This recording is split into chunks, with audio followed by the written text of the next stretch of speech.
Good morning, good afternoon, good evening. Welcome to Passionate World Talk Radio Network, a subsidiary of Global Media Network LLC, with your host, Jeanne White, station manager, and Lillian Cauldwell, CEO/president. Today, we're going to be talking about blue collar workers because we are now finding that there's a real shortage of them. When the present boomer generation retires, there will not be enough young men and women who are trained in the trades to take their place. Please explain further, Jeanne. Well, no, we're going to be talking about, you happen to have done just recently an interview with a gentleman called Levi Taurus. Yes, How you pronounce his name? You know how bad I am on names. Me too. Anyways, he's a plumber, and he has a program for a 24-month program for students or high school graduates that would like to go into the trades. And so we thought this would be an absolutely great time to talk about, why back in not in our time, but way back when it was, you were categorized as a blue collar worker or a white collar worker. And I found that kind of discriminating, anyways. But I think the blue collar worker, that started in the 20s, and they wore darker clothing, the blue collar worker then, I guess, to cover up the dirt. Apparently, that what I've seen on the internet. And then the white collar worker, that came about because they were going to the office with a white shirt on. So those are how perhaps how those two names came about. But I find it that the trades are very good. They really are. You have to take classes and stuff. You have to be certified in it. So it's not a look down job as opposed to someone that's gone to college. And supposedly when you go to college, you must be much smarter than everyone else. Well, I'm a college graduate from Simmons College. Does that make me any better? No. You know what I call those papers? Pedigree papers. I know that's not right, but I do. I have other degrees too, but this is a very good trade. My brother had his own electrical business and he did very well. So I don't know why way back when they just kind of discouraged people to go into the trades, and it was much more important for them to get a college degree. We need every type of person.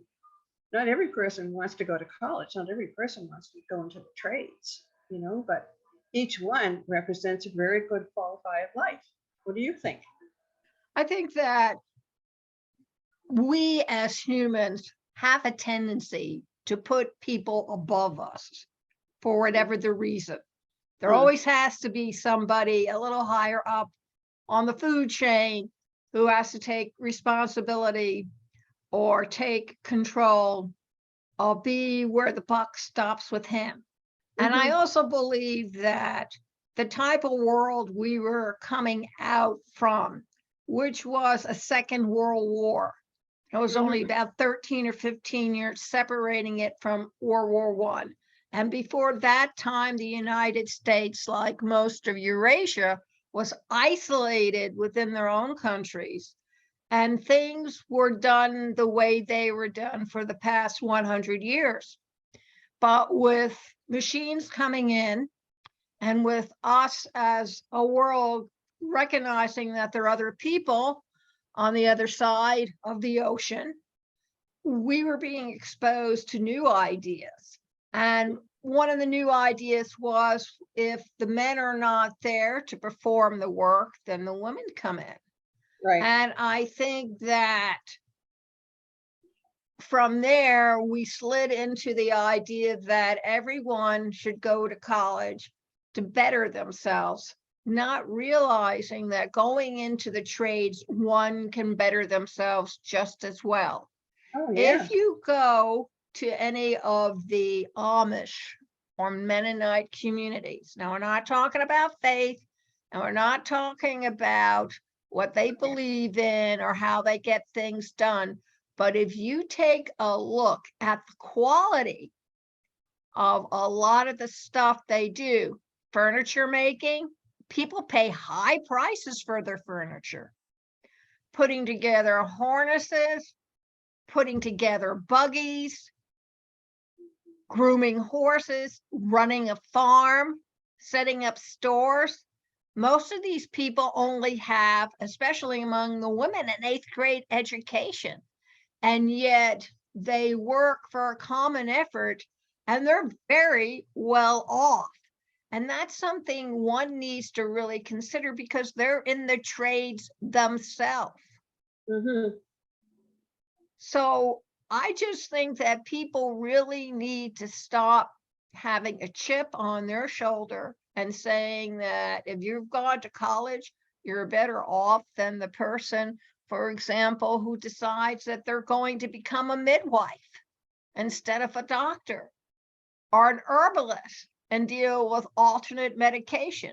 She may not have a degree from a medical school, but that doesn't make her any less better at her job than a doctor.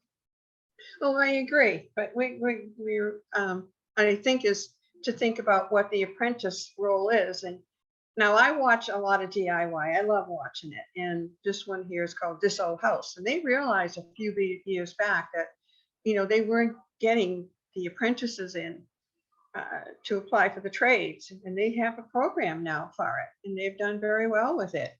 Because each trade, no matter which trade it is, you still have to be taught, educated, and take exams, And so prepared on the job training. yeah. And look at the trades. Again, I talk about my brother, he put 2 boys through college. Those boys didn't have to pay anything. And they lived a really wonderful life. But neither one of them really, I have to tell folks, neither one is in the trades. One is he's a chef, and the other one works in business, and both are doing very well. There are people that are working with the trades that this is where you want to be. Others want to be in the kitchen. Others want to work in an office, but I don't think anyone should put down about being an apprentice and going into the trade. So that's the reason why we came out. We just wanted to know what people think about this. Absolutely. What it is, and you can contact us. You can give the email addresses off, Lillian. You can do PWR Network LLC@gmail.com.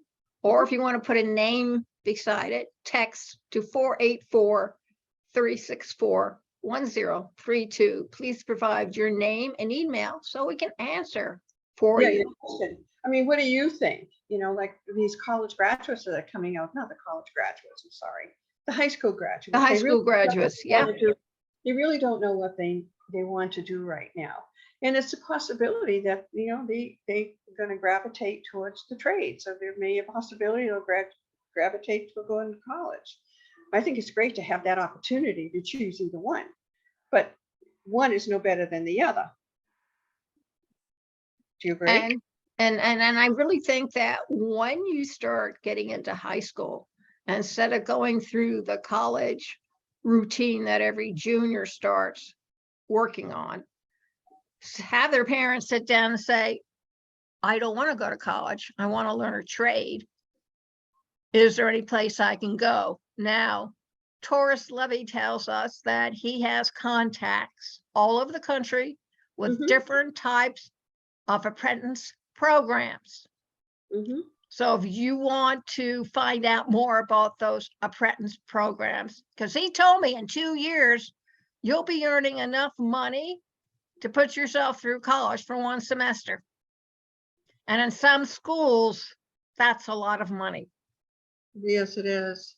I'm really glad that you had, the trades come in and you interviewed them, because we don't seem to talk about that much.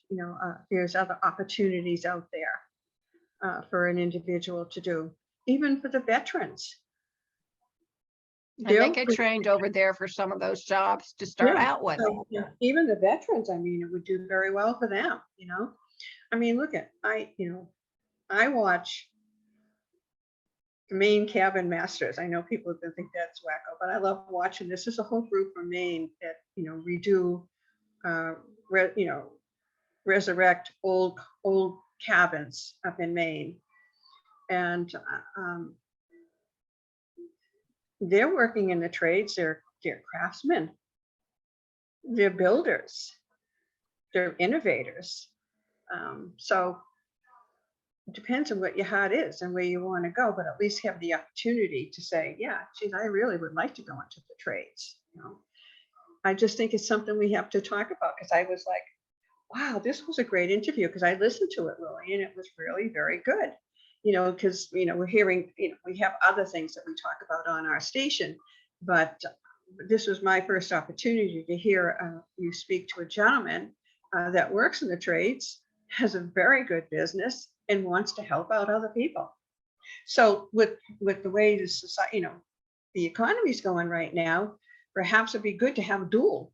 You could work in the office during the day and maybe on the weekends do some trade work. I mean, to learn it, because we're all going to need plumbers. We're all going to need people to come in and help us paint our house. We're all going to have people come and fix our stairs, whether they're wood or concrete. And if you don't have enough of that trade, what do we do now? I can't do that kind of stuff. I don't think people think about that we may not have the group, that particular group, to help us out if we need something. Because who you call right away, look at about my automobile. Who would take care of my automobile? A great mechanic. Really? Don't you think? Lillian? Yes. I mean, they doing cars under the hoods are a lot more difficult because there are a lot more electronics. Oh gosh, you have to be, everything is like, even you're going to have Alexa in your car. Yeah. So there's room for everyone. But I think what I'm mostly concerned with, I really don't want anyone to look down on anyone because of their choice of jobs. Absolutely. You'd be surprised. You ever wonder how much truckers make in a year? Well, back in the 70s, I met a gentleman who made over $200,000 just driving a truck long distance. Yeah. So think about that. Yeah. I don't know of too many college students who make $200,000 within 15, 20 years of their life in their job. But again, and plus, being in the trades, there's an entrepreneur spirit also. Absolutely. Like my brother owned his own business. He was an entrepreneur, and he done very well. In fact, he's in Florida right now, so enjoying the warmer weather. Right. So, like Jeanne said, you contact us at PWR Network LLC at gmail.com, or text us with your name and email at 484-364-1032. Thank you for taking the time. Yeah, please send us in your comments, but please don't be nasty. We're just asking for comments on your decisions on what you think of the trades and how they've advanced through the years. So we just want people to know that it's out there. And Lillian had a gentleman, Levi Torres, on your show, a plumber. He's more than a plumber. He's an entrepreneur. More than a plumber. He's a very wise man. Yes. So and wisdom comes in different categories. Right. So we're going to do these once in a while now. If we have someone that comes on and we really think the conversation was very interesting, I'm going to say to Lillian, let's do a little quick show on this and let people be aware that these are things that are happening throughout the country and the world. But we're talking about America right now, So. Absolutely. Yes. All right. That was great, Lillian. Thanks for inviting me. You're very much welcome. I know that I'm a station manager here, so. An audience, thank you very much for joining us. Until next time.